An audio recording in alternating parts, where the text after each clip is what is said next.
Hi everybody, thanks for joining me today on my channel. My name is Chris with Kristin's Crafts, and today I am bringing you the fourth layout for the Confessions of a Paper Addict 20 Days of Cut Files. And today we are looking at the prompt of baking. So I went ahead and used this adorable cut file of a gingerbread house, and I am going to scrapbook this picture of the gingerbread house that my grandkids and my daughter and her husband made last year. Now, in the years past, we've never done a gingerbread house. This is actually the first one. And my daughter had always claimed that the kids were too young to be able to do it. Well, when I bought this kit, she was actually, I think, the one having more fun than the kids were. And they did have a blast. So this year, on the to-do list will be another gingerbread house. I think we've started a new tradition along with the cookie decorating. The kids really had fun putting all the candy and things on top of it, in addition to eating a lot of the candy. So I went ahead and grabbed this piece of paper from Photoplay. It's just a kind of a red with a gray plaid, and I thought it looked good with the colors that I used for backing the cut file off camera. The other thing I had done to the cut file is I had taken stickles, and around like where there's the lights hanging on the little gingerbread house, I went and used gold stickles on there. And then I did stickles along where there's like the candy on the side and the little swirlies that are on there. So now I'm going to go ahead and pop up this cut file with using my foam adhesive. This is from Spiegel Mom's Scrap. It's a Big Mama roll of foam, and I had triple matted the photo itself, but I'm not going to pop that up. And I'm just going to, it's naturally curving, and so I figured I'm just going to go ahead and go with what it's doing and have it pop up a little bit and give it that little bit of a dimension.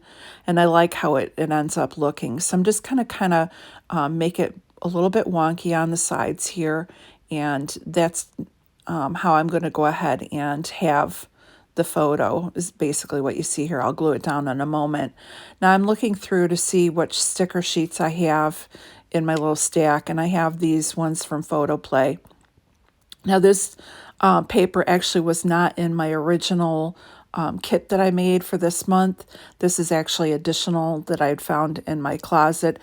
I thought I had more Christmas paper from Photoplay and Echo Park, and I was able to find some loose sheets of paper that I had up in my Christmas stash, and so I decided to go ahead and bring those down as well and see how much of it I can get used up. So for this foam tape, the easiest way I found for getting off the backing is to take your scissor and kind of push down on the foam, and it releases up the backing and can peel it right off. So pretty easy. So I'm taking this Merry Christmas banner that's there, and I'm just going to kind of run it underneath so that it kind of ties the cut file to the photo. And now I'm going to go ahead and start layering. I grabbed the little house that's on there. I thought it kind of represented, again, the gingerbread house and our whole baking theme. I was going to try and get two houses over on the left-hand side, but it just wasn't looking right. So I went with one, and then I'm going to grab this, there's two trees, and I'm going to take the offcut and put it to the other side and have both of them running off the page. I also have a little snow globe that's over on the right-hand side that I put in, and now I'm just looking to put some little greenery here and there. So I have these poinsettias for a little pop of red that I put under there, and then I'm going to grab a snowflake and put a snowflake over on the left-hand side, just trying to fill in to make it so it looks a little bit fuller for the clusters. And I cut the little bit of the edge off with that as well. So now I'm going into my composition book and seeing what I've got in there, because again, I want to try and reach for this as much as possible.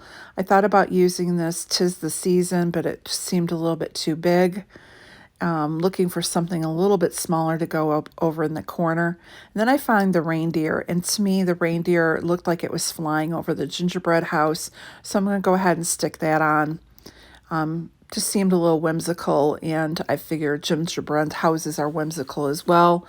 I grabbed this little sticker that says Believe, and then I thought about this little present, but I didn't like the shade of the green, so I go ahead and put that back.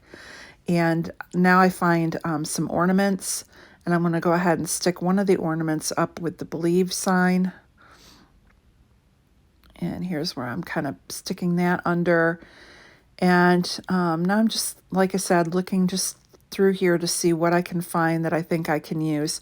I thought about a second ornament, just didn't look right, so I put that back. And instead I went for the little piece of peppermint. I figure with the gingerbread house covered with candy, having a little candy up there would look right. And now I'm taking some little foam dimensionals from Stampin' Up! And putting them behind the Believe. They're not as thick as the Big Mama foam tape, but with the 3 layers of pictures or matting behind, I needed a little something to throw back there. And then I'm just grabbing a couple of the word phrases and sticking those in each of the clusters. The last thing that I'm going to do is after I do a little wonky border, and then I'm going to do my journaling on here. It's hard to see in the pictures, but in person you can see it. I'm going to go ahead and after I do the journaling, I do find some black enamel dots on my desk, and I'm going to go ahead and add those in as well. And I'm just writing about how this was the first time that we had done a gingerbread house and how much fun the kids all had putting it together. And this is going to probably become a new tradition in our house. I think this year I'm actually going to go and pick up 2 of them. I figure now that the Preston's a little bit older, I think each of the kids would probably enjoy making one, and their mom and dad can help them with that, or their aunts and uncles. So here's just putting those enamel dots on, and that's it for my layout. I'm really happy how this one turned out. I have their beautiful gingerbread house documented.